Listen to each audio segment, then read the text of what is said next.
Welcome to this week's Mozart to Motörhead show with your host, John Hammel. These shows are archived at archive.org. I'm really excited. I have a special show this week, the second hour of this show, and possibly the third hour, too. I'm having the feeling that it's going to be the final 2 hours. I will be speaking with and playing the music of guitarist Bud Tristano.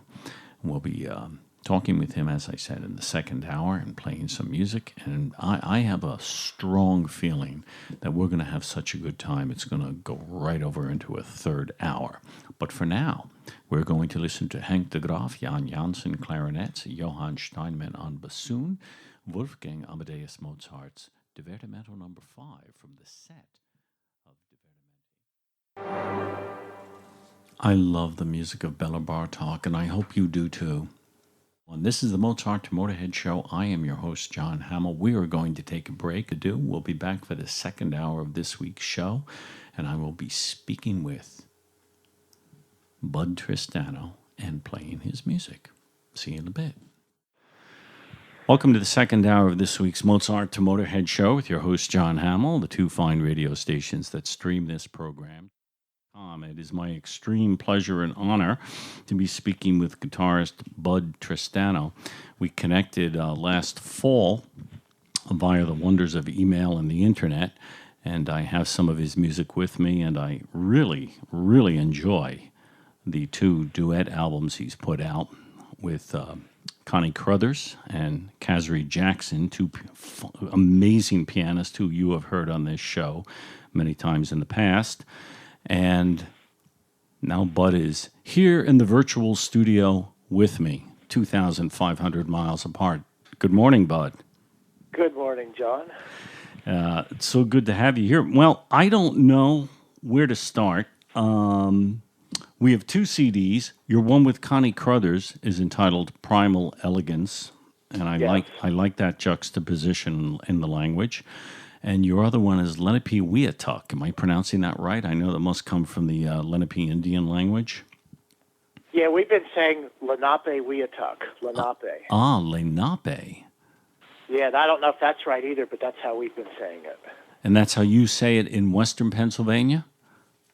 Well, just on the East Coast, we assume that Lenape is the correct way to pronounce that name, that word. You know, it must have changed when I was a kid, because when I was a kid growing up around that area, close to the Delaware Water Gap, we always pronounced it Lenape. As a matter of fact, I grew up close to a lake, and it was Lake Lenape, Lenape.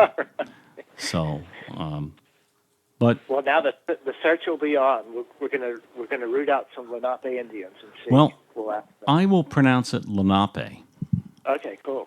For this show, and if I stumble and fall back on old memes and memory, correct me. Feel free to correct me. All right. Let's start first with Primal Elegance. Tell me a little bit about this CD. Your involvement with Connie Crothers. I first became aware of Connie Crothers through a friend. A person I wound up becoming a friend with, one of my favorite artists, Kevin Norton, who had done some work with her.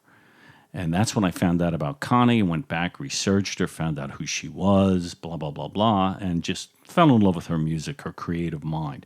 Tell me about this record and how you two hooked up and decided to put this masterpiece out, Primal Elegance. Okay. So we had moved to Western Pennsylvania in the early 70s, and we would go back to see our father in New York. And my little sister, Carol, eventually moved to New York, so I would visit her a lot. And around 1991, Connie suggested just to play with her, just like a private session. And we really, really clicked. So that begat many, many private sessions in her apartment in Manhattan, which she recorded on. She had a DAT machine, so that whole Primal Elegance CD was recorded in her apartment on a DAT machine. Oh, so it probably sounds a little rougher than like a professional studio recording. Mm-hmm. Yeah. So we had like hours and hours of stuff, so it took a while to sift through what we actually wanted to put on the record. Mm-hmm. But so we started in 1997 and recorded till about 2001 or so. All the music is freely improvised. There was no preconceived notions before we started to play. I love music making like that. Not that there's anything wrong with sort of laying out a grand schema or layering things, or the way the Beatles worked in the studio. For example, these guys were like ridiculous. They would jam and play around, and then they'd layer stuff. They'd come up with an idea, and they'd split tracks and do that. I mean, you name it, they were playing around with it. What matters is the end result, and there's a lot to be said for that. But I love what you just described is people who will just improvise, and the music will evolve out of what you're both doing, and it requires immense concentration and acute listening. Now, this music, when you recorded it, was it all one take?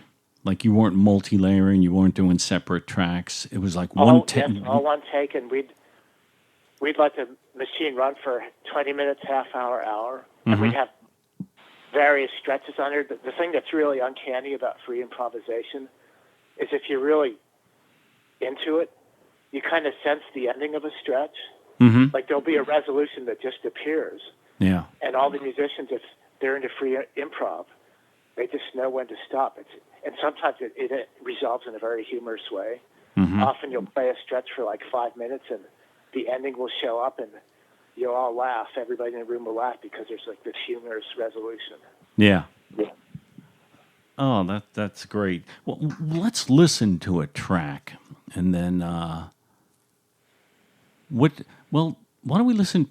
I have an idea. Why don't we listen to the first track, the title track of the record, Primal Elegance, and then we'll talk about it a little bit when we come back. This is Primal Elegance, featuring Bud Tristano on guitar, Connie Crothers on piano, and it's from the title album entitled Primal Elegance on the New Artist label.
has a nice masked sound to it. Bud? Yeah, well, Connie was a real trooper because I was really trying to get a rock sound, but with only acoustic instruments, it's almost impossible to get the balance right. Yeah. So we tried everything. That one, I had a Schultz Rockman into a tiny little PA speaker. And some of the other tracks on there had a little tiny crate amp that we cranked up. Yeah. But like I said, it's really, really hard to try to balance that with an acoustic piano. But so that was the best we could do. It wasn't bad. Well, she did a great job, hitting these massive blocked chords and like really, pushing back. It's a real I'm listening to it again while it's playing, and I'm thinking how wonderful it is to have these sort of musical conversations, and you can hear it. It takes a little work on the part of a listener. Most listeners, no matter for various reasons, I think some people listen to music socially. A lot of people go to concerts socially rather than for a deep, abiding love and interest in the music.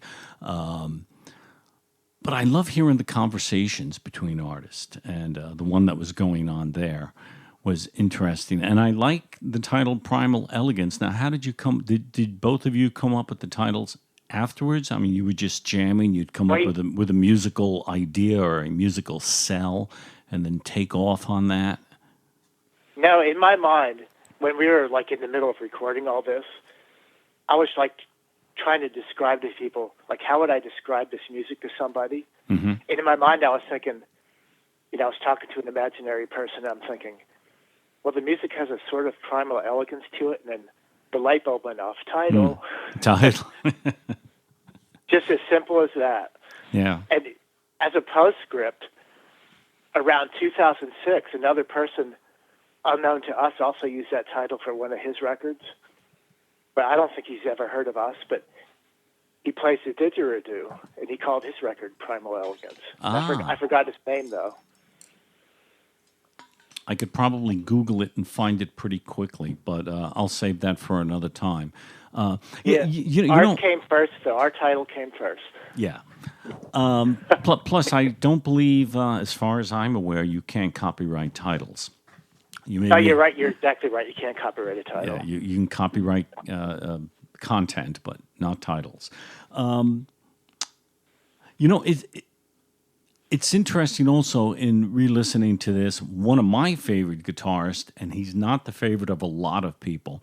I know a lot of friends who are jazz bows who don't consider Sonny Chirac. Oh, he's not a real jazz guitarist. I always loved the work he did, and to a slight degree, that's reminiscent to me of, those big massed chords, and that strumming, that fast strumming that Sonny Chirac used to do, without the obvious rock influence that you have.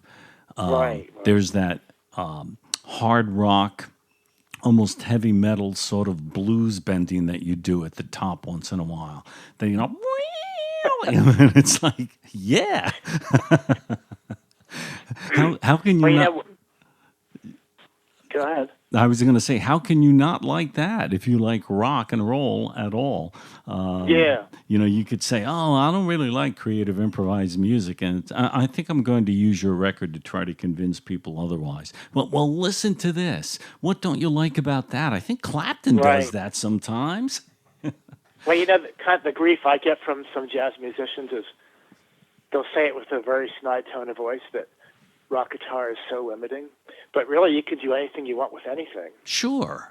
Absolutely. And now, we know now that it, of course, in the beginning was all pentatonic minor and blues bass, but if you care to check it out now, they're doing so much stuff with rock guitar that, to say that now would be a blatant lie. Yeah. I think music has evolved to such a degree in so many areas. Your father was really the what's the right phrase I can use? Progenitor is one word I could use, but he was really one of the first guys to start teaching jazz. I mean, people didn't do it. It wasn't a taught thing, a formally taught thing. Now Well, I think at that time, it was considered unteachable that you yeah. couldn't teach that, that you had to be born into it. Yeah, yeah. It had to be born and you had to be apprenticed like you were a laborer or a craftsman. And hey, Yeah. that worked for a lot of great musicians and it still works to this day.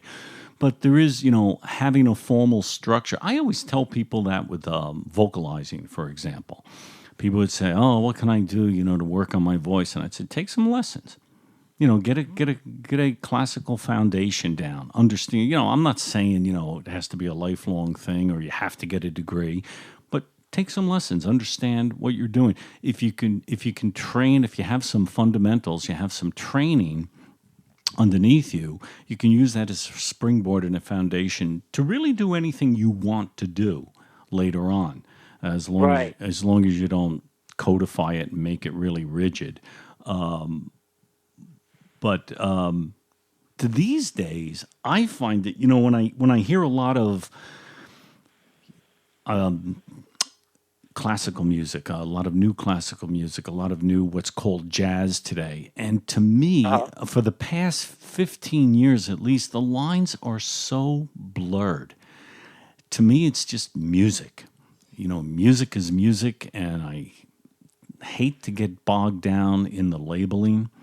Right, me too. And I have a real difficult time. There are times when I'll play a composition by a Tyshawn Sorey or Kevin Norton, for example, a guy whose music I've fallen in love with. And I'll go, well, this is labeled jazz. But how is this different from a lot of the new classical music I've been hearing for the past 20 years? Yeah, well, a lot of free improv actually sounds like 20th century composers that are improvising. Oh, absolutely. Coincidentally, it just does. Yeah, absolutely. In fact, that was my portal into free improv. I was really enjoying listening to Bartok and Stravinsky, and I just started to improvise along with the records for just my own amusement. Mm-hmm. But lo and behold, it worked when I went to play with Connie and some of her friends when they were doing their free improv. That was like my portal into the whole thing. Ah, that's great. I should say that people should go to your website. Why don't you give your website? Because my favorite part of your website is your favorite records and your favorite artists. Oh, cool. I used to have like pages and pages, but I realized that just does nobody any good. So I tried to narrow it down. Okay, so it's really as obvious as it can be. It's just budtristano.com. When I Google, I come up with two different websites. Is that possible? Well, sometimes it just shows the other pages of the site. You get my home page, but then Google just grabs some of the other pages. Yeah, Google is pretty weird in that regard. It's like my buddy whose website I sent to you via the email.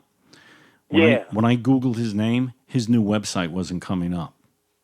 Wow. It wouldn't come up. He changed his website, to what I sent you. But when I used to Google his name, his website would come up. It'd be the first thing that come up. Now what comes up is a plumber from New Mexico. Right.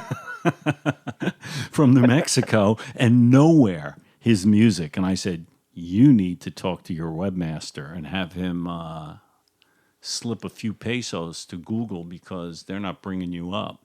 I don't know what's going on. Yeah, we got to Google bomb them. Yeah, there's a Google problem out there.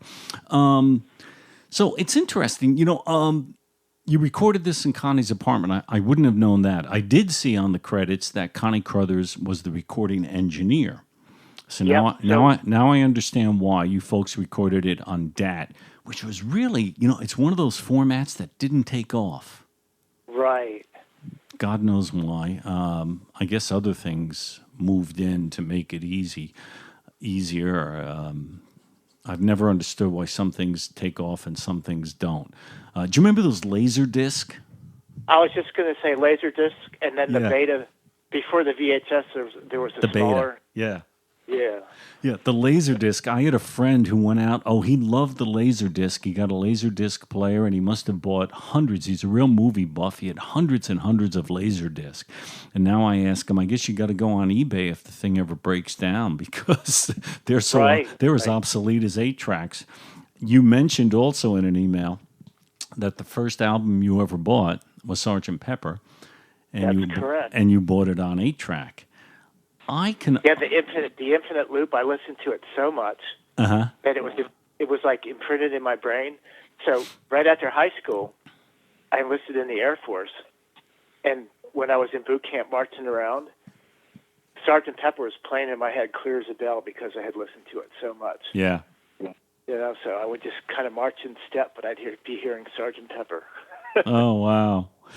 Yeah. Well, let's listen to another track from this record, Primal Elegance. In case anybody's just tuned in, and I can't imagine that people haven't been breathlessly hooked into this show and these stations since the beginning of this show. Here we are in the second hour. I'm speaking with Bud Tristano, guitarist, and we're talking about his CD that he recorded with Connie Crothers, Primal Elegance. We listened to Primal Elegance, and we should listen to another track. Which do you suggest? All right, well, there's a couple on here. I really like track number 6 because I can actually remember the moment when we were playing that. It's kind of a melancholy, slow thing. But then there's also a short acoustic track, number 8, A Room in Manhattan. Mm-hmm. If you want to play something short. No, we can listen to track number 6 now. Now that I have messed up the pronunciation, the evolved pronunciation of Lenape, I'm going to let you pronounce it. To me, if it was me, I would pronounce it Mahikanitok. That's about how we say it too. Okay. And I have a funny story about that. Okay. I first pulled out it's the Indian name for the Hudson River, and the first book that I found it in, it said that it translated to the continually flowing waters. But now, upon further research, supposedly it means the river that flows both ways because of referring to the tide. Sure. All right. Let's play this track and let's talk about the river that flows both ways because it's a really fascinating aspect of the Hudson River. All right. Yeah. This is Bud Tristano and Connie Crothers, Mahikanitok.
I would consider that pretty primally elegant also.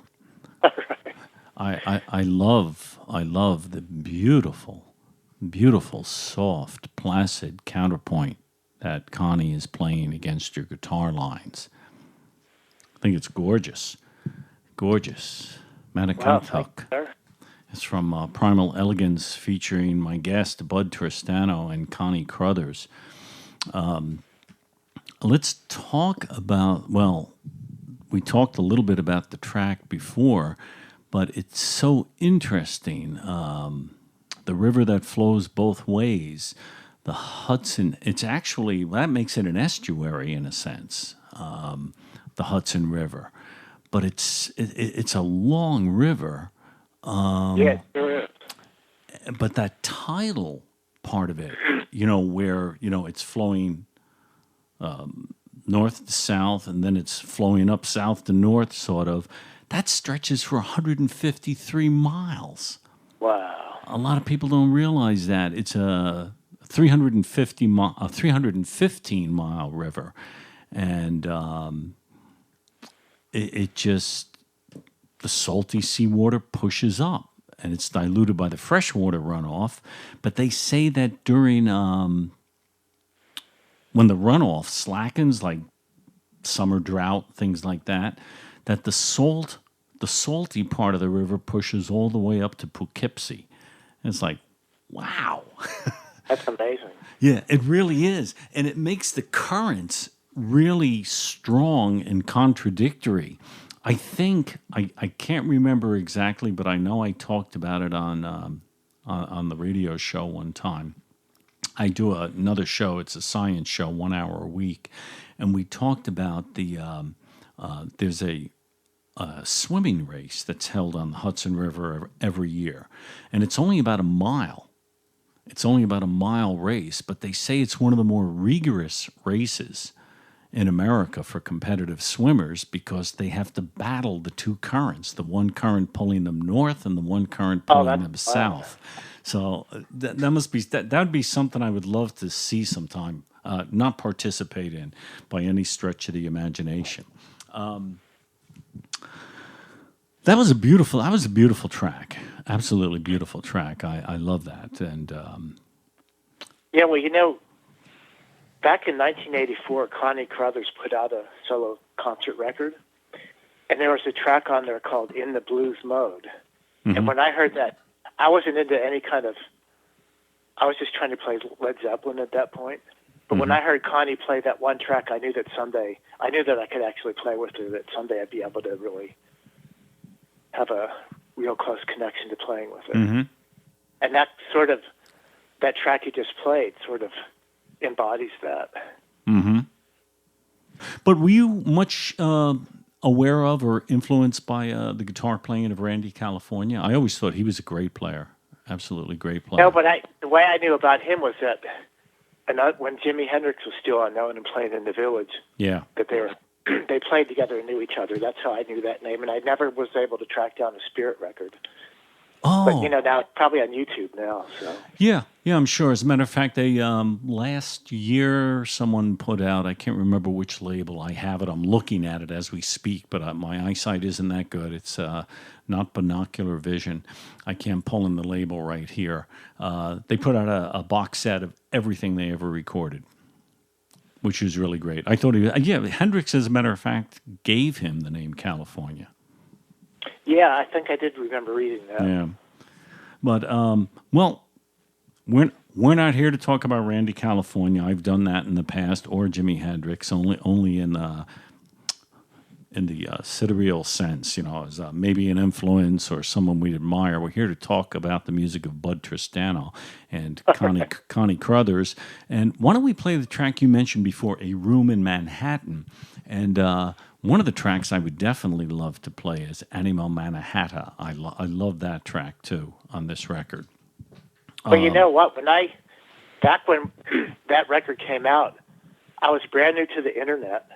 And instead of wasting time surfing garbage, I went to all these college radio station websites and got all their addresses and mailed copies to like college radio stations all over the country. And that station in Hackettstown, played Anima Mannahatta, was on their playlist. Ah. They picked that track. Maybe you picked it. and somehow it escaped my attention. That's what I mean. Yeah. There's someone, because I was there. I was there till, oh my God, I think I was there till like 2007. Yeah, it's kind of a lengthy one, though. Yeah. Oh, well, that never bothered me. As a matter of fact, I was known as the guy who would play anything. I would play long tracks. I would play complete operas that would take up my whole show. Hey, you know what's funny about the name of your show, Mozart to Motörhead?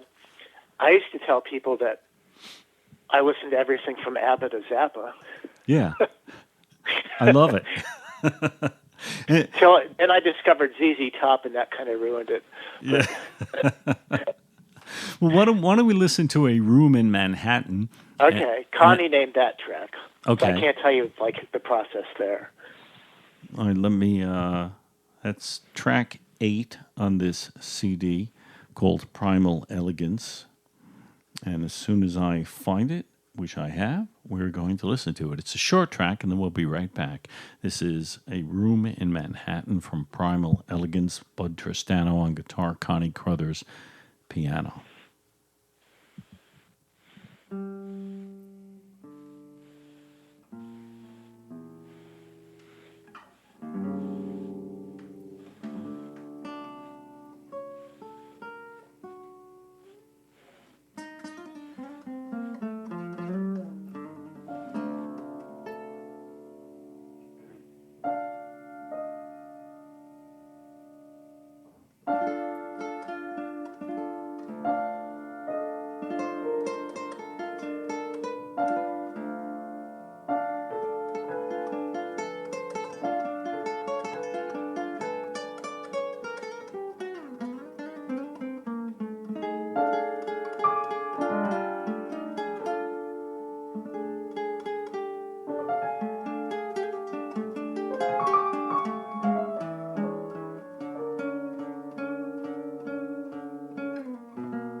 Tell me, Bud, did you use nylon strings on that? What's that? Did you use? Yeah, those are nylon nylons. strings, Yeah. It's another beautiful track. Another just gorgeous music. A Room in Manhattan. Hey, tell me about Anima Mannahatta a little bit. I do want to play that. I know it's a longer track, but it's great. That was probably on the same session that Primal Elegance, the title track, came out of, because that was one where we had a really tiny PA speaker, the Radio Shack brand, Realistic, and they had one of those Schultz Rockmans. I don't know if you know what those are, but that's where that sound comes from. I was trying to get that arena rock sound, and I don't know if we really succeeded, but I just pretended that I was in the arena when we played that session. We had a whole hour of stuff like that. And, I mean, it sort of sounds dated and electronic, but, we did the best we could. Dated. It's all in the ears of the beholder. That's another thing we could talk about for a long time, about dated and retro sounds. they're in and they're out depending on how the corporate music industry is leaning that particular month. But that's Yeah, right. I mean, if you're playing from your heart, it doesn't even matter. That's immaterial. Yeah, really. All right, we're going to listen to Anima Mannahatta from Primal Elegance, Bud Tristano on guitar, Connie Crothers on piano. And we may have time for another track after that. I'm hoping we can squeeze something in. We never even got into some of those tracks from your website, but we may be able to get that one in that you mentioned. I want to get that one in. Yeah, if we can. the wood thrush suite. So I'm going to play this, and I think we'll be able to get wood thrush in. So we'll be back right after this. This is Anima Mannahatta.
Oh, yeah, that's rock and roll, baby. Wait, I think on the opening Sergeant Pepper track, I think you can hear somebody pull a Yeah, cord out of a guitar. yeah, If you listen closely, that's what I did. I just yanked it out just for the sound effect. yeah. That's great. That was Anima Mannahatta, and that is certainly Anima, without a doubt. Bud Tristano on guitar, Connie Crothers on piano from Primal Elegance. And that pretty much concludes our traversal of this CD in the second hour of this week's Mozart to Motorhead show. But wait, there's more. There's another CD, Lenape Wiatuk, which we're going to traverse and travel through in the third hour of this week's show. But we have one more track we want to get through, and this is from your website, Bud. If you could just talk about it real quick, because I want to get the whole track in, and we are getting near the end of the second hour. It's called Wood Thrush Suite, and it starts with bird sounds. Right, exactly. So this is my early work, and I played a lot in the cabin in the woods. And so all that early work, you'll hear birds chirping in the back. But with this one, it's special because I was really intrigued with how Steve Vai would transcribe Frank Zappa's speech and actually learn the notes on the guitar. Mm-hmm. So I thought, why not do that with a bird call and try to harmonize it? So basically what you're hearing is you'll hear the bird by itself, and then you'll hear the chords that I fit to each phrase. And then you'll hear me try to play the bird call, and then the bird kind of suggested the chord progression, and in the end, I just play over the chord progression that was suggested by the bird. Okay. So it's a three. All right, we'll listen to this. This will take us to the end of our second hour here on the Mozart to Motorhead show, and then we will be back with our third hour and my guest, Bud Tristano. This is Wood Thrush Suite.